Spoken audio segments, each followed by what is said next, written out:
2026. Upon invitation of the Prime Minister of Malaysia, His Excellency Dato Sri Anwar Ibrahim, Prime Minister is scheduled to visit Kuala Lumpur on 7th and 8th February. This would be PM's third visit to Malaysia and his first after the state visit of Prime Minister Anwar Ibrahim to India in 2024. Our PM had earlier visited Malaysia in 2015. During that visit, India-Malaysia bilateral relations were elevated to an enhanced strategic partnership. PM had also inaugurated the Torana Gate in Brickfields, Kuala Lumpur, a gift from India to Malaysia, symbolizing the India-Malaysia friendship. PM again visited Malaysia in 2018 for a brief stopover to congratulate the former Malaysian PM Mahathir Mohamad. Prime Minister also virtually attended the 22nd ASEAN-India Summit convened in Kuala Lumpur on 26 October 2025. The forthcoming visit comes within 1.5 years of elevation of our bilateral ties to a comprehensive strategic partnership. During the state visit of Prime Minister Anwar Ibrahim to India during 19 to 21st August 2024, and reflects India's strong commitment to our relations with Malaysia, a key partner in India's Act East policy, Vision Mahasagar, and also the Indo-Pacific vision. The visit will also provide an opportunity to enhance our engagement with the ASEAN region, given the important role of Malaysia as its founding member and its chairship of ASEAN in 2025. PM will hold bilateral discussions with the Prime Minister of Malaysia. They will review progress under the India-Malaysia Comprehensive Strategic Partnership, especially in priority areas of cooperation such as trade, investments, defense, security, semiconductors, digital technologies, renewable energy, education, healthcare, and people-to-people exchanges. The 10th meeting of the India-Malaysia CEOs Forum is also scheduled in Kuala Lumpur on the sidelines of the visit, and PM will also interact with leading Malaysian CEOs from key sectors. As you know, India and Malaysia share a strong, dynamic, and diverse economic partnership. Malaysia is India's third largest trading partner in ASEAN, with bilateral trade around $20 billion. Our trade has diversified beyond commodities such as palm oil and includes a variety of agricultural products, chemicals, minerals, appliances, and machinery. On the investment front, our engagement is strong and is growing steadily. Major Malaysian investors like Petronas, Khazanah, IHH Healthcare, IJM Corporation, United Engineers, UEM, etc. have a strong presence in India, while over 200 Indian companies, including 61 joint ventures and 3 Indian PSUs, including those in IT and ITES, manufacturing, construction, and pharmaceuticals, are actively operating in Malaysia. Our countries are working towards further enhancing our bilateral trade in a balanced and sustainable manner. India and Malaysia are also cooperating under ASEAN for early conclusion of the ongoing review of ITIGA, the ASEAN-India Trade in Goods Agreement. The two countries are also discussing a joint review of the India-Malaysia Comprehensive Economic Cooperation Agreement. PM will also interact with members of the Indian community. He will address the Indian community in Malaysia, numbering around 2.9 billion, which represents the second largest PIO community and the third largest Indian diaspora. All these interactions underline the multifaceted nature of India-Malaysia ties, spanning the economic, political, and people-to-people dimensions. Following the announcement by PM in August 2024, academic chairs for studies in Indian studies were also set up in Malaysian universities. This has enabled greater academic and cultural exchange between the countries. In recent years, our culture and tourism cooperation has also intensified. Both countries have liberalized the visa regimes for each other's nationals to promote tourist exchanges. As a result, in 2025, over 1.4 million Indians traveled to Malaysia for tourism, whereas about 300,000 Malaysian tourists visited India.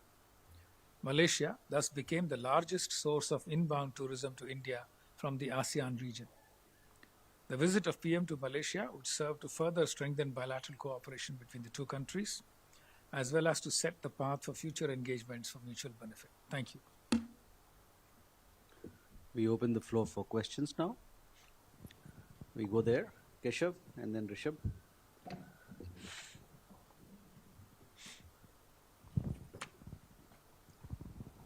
So, thank you. Keshav Padmanabhan from The Print. I just wanted to check on the ITGA review, given that Malaysia is, I think, the chair for the review for this trade and goods agreement. So, will that be up for discussions? How are we seeing that playing out? Will there be any sort of outcomes related to the review of ITGA expected from this visit? Thank you. Rishabh. So good afternoon, Rishabh from Times Now. So two things. One, DPI is something that India and ASEAN have been discussing for quite some time now. Will there be any announcement on DPI? And second, the Big Client Alliance, which Malaysia has joined, but formally is Malaysia going to join the Big Client Alliance, and will they be there at the Big Client Alliance summit that we are going to host in India? Reza. Raza from Hindustan Times. Just two quick questions. Have we finished the interlinking of UPI with the Malaysian counterpart? And is there been any other developments on defense cooperation, especially the plans to help Malaysia upgrade its Su-30 fleet, especially since HAL has set up an office in Kuala Lumpur? Pranay. So Pranay Upadhyay from Aztec in India Today. You mentioned that India and Malaysia are looking at the expansion of the Comprehensive Economic Partnership Agreement. What are the, what are the areas which we are looking at, and what is the process we are going to follow? And a quick follow-up, can you share the latest update on the Zakir Naik extradition case? Where do we stand right now? So we can take these questions and come back for more. All right, thank you. The ITGA review process is on. We have agreed on the terms of reference, and the colleagues from the Ministry of Commerce have been engaged with the ASEAN group, exploring various options to try and create a better balance in the trade between India and ASEAN. There are technical elements being discussed in terms of offering more lines under a liberalized regime between India and the ASEAN. I think there is a broad sense that the average tariff in the ASEAN has to improve compared to the existing level. Plus also they want to try and stipulate a minimum percentage of tariffs for each country to open up, as a result of which we can achieve better balance overall between India and India and ASEAN. So that discussion is still on. I don't think there is anything ready as an outcome for this visit as far as ITGA is concerned. Let me try and take the SICA review question also together with this. This is still early days for the SICA review process. Normally what we do is to agree on a broad framework, terms of reference, and then proceed to talk about specific elements that need to be liberalized and opened up. We've not reached there yet. We're still talking about what kind of review and the scope of the review. So it's still not reached a stage where terms of reference have been agreed to. DPI. Let me move on to DPI. During the visit of Prime Minister Anwar Ibrahim to Delhi, the Malaysia-India Digital Council was set up. After that, they have met at the level of Secretary MEA and his Malaysian counterpart. The Council is working on bilateral collaboration in AI, digital talent, DPI, and cybersecurity. We are also training Malaysian officials in the fields of machine learning and AI under our ITEC program. The NPCI is set to sign an agreement with PayNet during the course of the visit. So that will be one of the outcomes expected from the visit. The question on IBCA, International Big Cats Alliance, Malaysia has, last time it had confirmed its willingness to join the IBCA. Currently, we are in the process of formalizing the procedures required for accession to IBCA. We are hopeful that that will also be completed in time for the visit. But basically, we are on track for Malaysia joining IBCA. Defense cooperation, there's a lot of promise as far as defense cooperation is concerned. We are looking at sale of Dornier aircraft.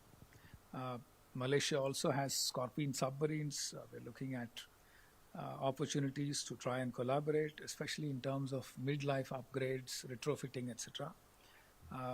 You had also mentioned the potential for collaborating on Su-30 aircraft. Malaysians have that aircraft, and so do we. We've offered proposals for modification, upgradation, and mid-life maintenance. We are also looking at potential for supply of naval platforms by Indian shipyards. So those are all areas that look promising. We hope to be able to get something going on these areas. As far as the question of Zakir Naik is concerned, I can assure you that all issues will be discussed during the visit. We've had opportunities to discuss the issue in past visits also at various levels. And we will probably continue to take up the issue until all technical procedures are completed, and we hope to get the outcome that we desire.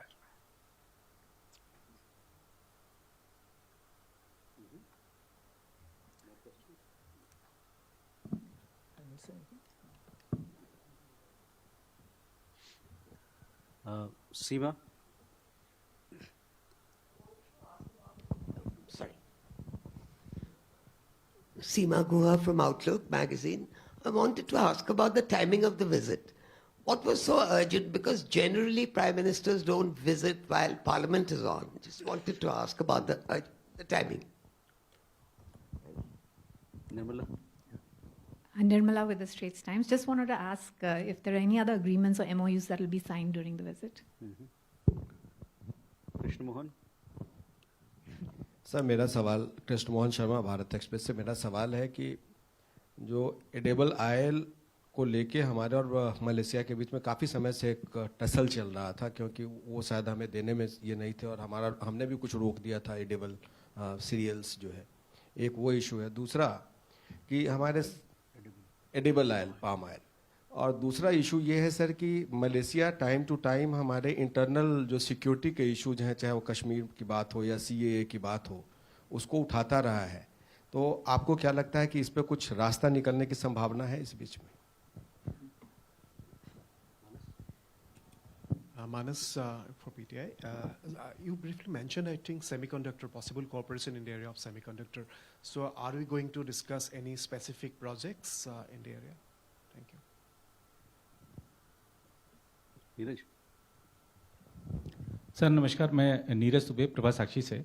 Sir पिछले साल प्रधानमंत्री जी ने जब virtually संबोधित किया था तो उन्होंने कई सारे मुद्दों को उठाया था आतंकवाद के खिलाफ लड़ने के लिए, और एक बड़ी बात कही थी कि 2026 से 2030 की जो कार्य योजना है उस पर पूरा सहयोग दिया जाएगा. तो क्या उस कार्य योजना पर भी इस वार्ता के दौरान होनी है कुछ चर्चा?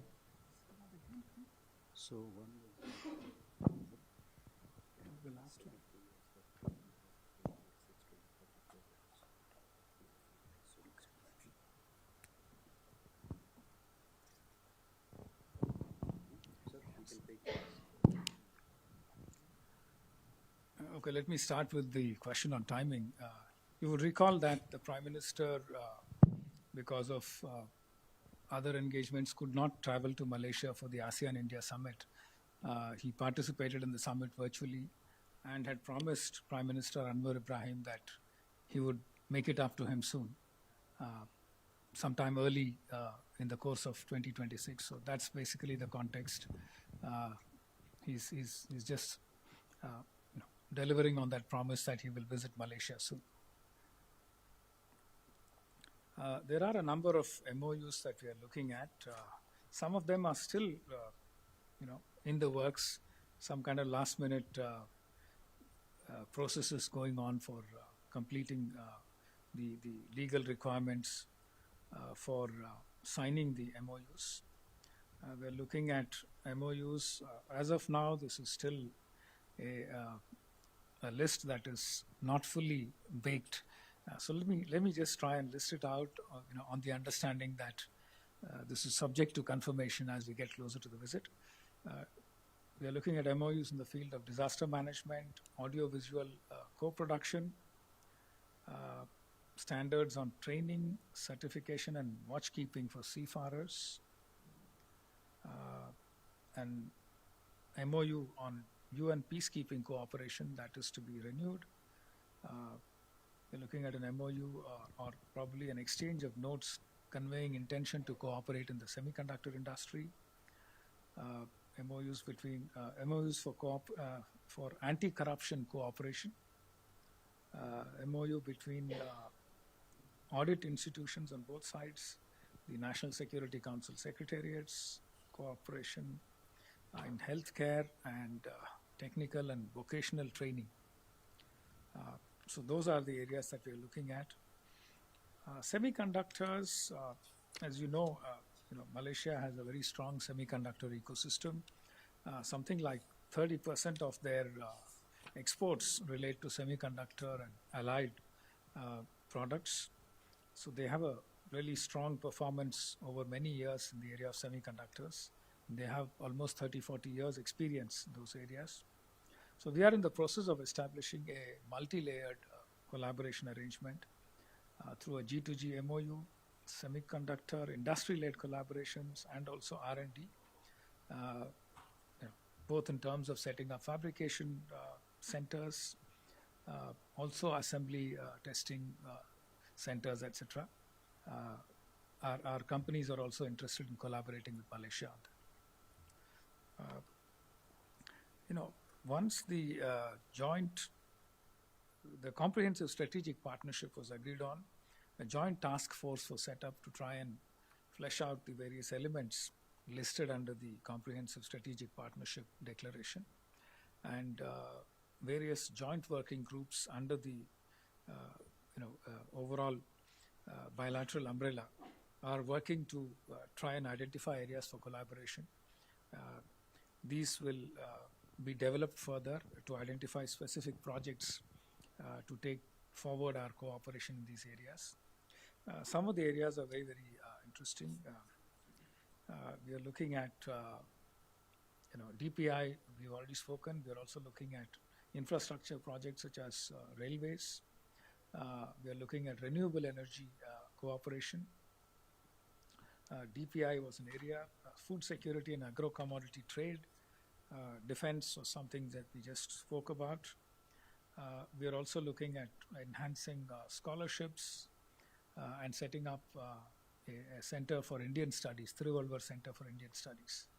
So we have a lot of areas where we can collaborate. On palm oil and the question that you said, जैसे कि आप जानते हैं, मलेशिया palm oil का काफ़ी बड़ा सप्लायर है. Palm oil cultivation की भी discussions चल रही हैं, and हमारी जो Ministry of Agriculture है, उन्होंने propose किया है कि हम Malaysian Palm Oil Board and Palm Oil Council के साथ collaborate करें.